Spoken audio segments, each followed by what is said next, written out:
What's up guys, today I will be doing a review on the latest Jurassic World material, that is of course CampCretaceous Season 3. CampCretaceous really brought it, and in my opinion Season 3 is the best of the 3 releases so far. The show takes a more dark tone and it is awesome.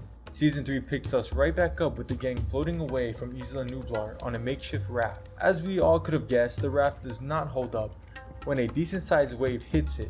Sadly, the group is now forced back on the island. Within the first episode, we see tension between Brooklyn and Yaz that gives us insight into their lives off the island. They've been on the island together for a while, and they only now are getting to know each other on another level.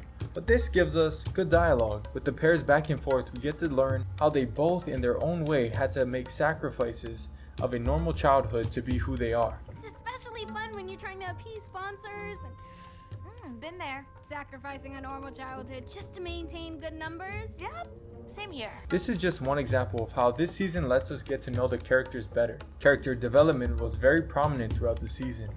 The character that changed the most, I would have to say absolutely, is Ben.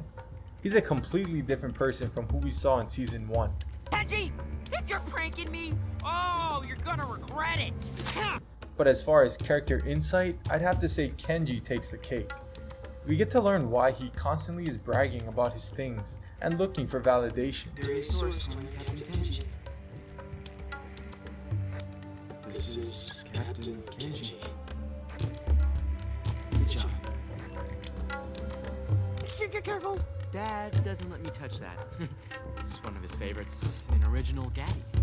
Your daddy's gaddy. Obviously, it's expensive.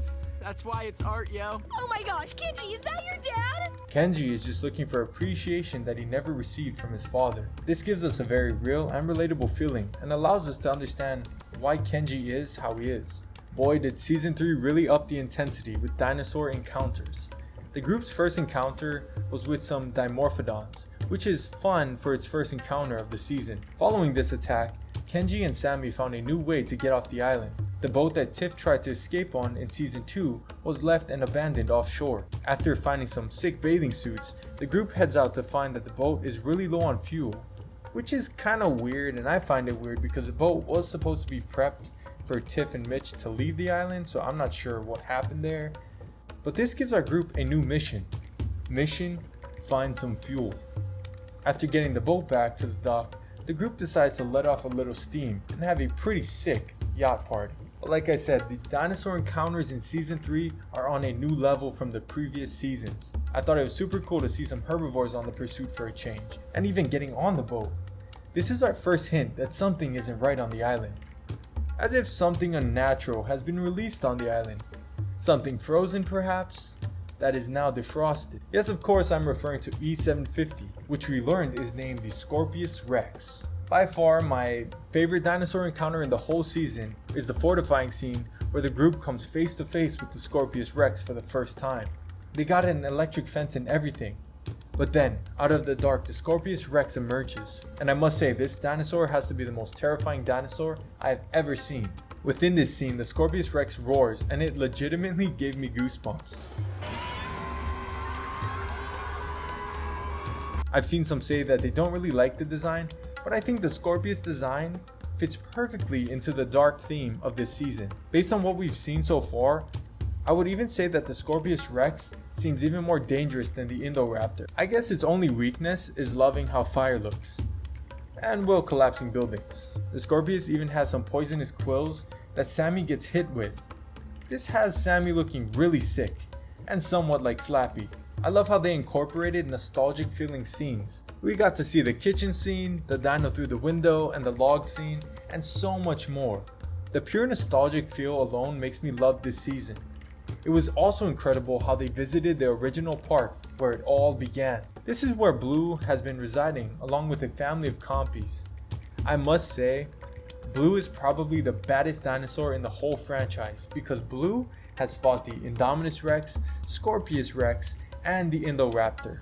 I also loved how they provided the opening scene from Fallen Kingdom into Season 3 as a crossover that gave us a different point of view of the events that happened at the beginning of Fallen Kingdom. Overall, the third season was pretty great. But there was some things that left me scratching my head. Like Kenji's dad is super wealthy, yet he didn't send anyone to find his son. Like Kirby Paint and Towel Plus even found a way to look for his son. We do find out that they've been on the island for a whopping 6 months.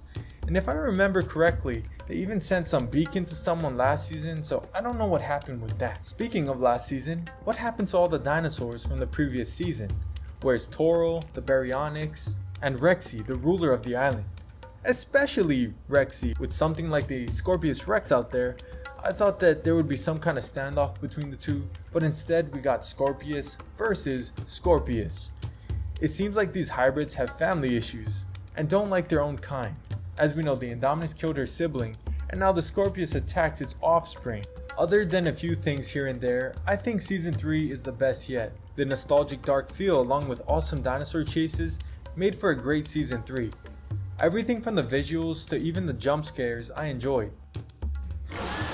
This season felt faster paced, which made for a very enjoyable show marathon. I'd say I've even grown to care for the kids and like them. The character growth and insight gave me all I needed to say that these kids are pretty cool. They made very few dumb mistakes, and overall it felt like they were a family. With Season 3 wrapped up, it makes me look forward to Season 4. We were left with a cliffhanger, wondering what was in the boat with them. And we also have the unsettled conflict between Darius and Kenji.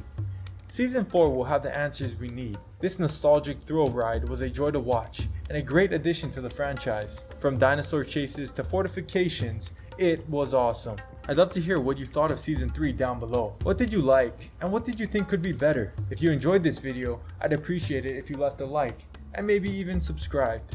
Thanks for watching, and until next time, this is the Jungle Journalist, signing out.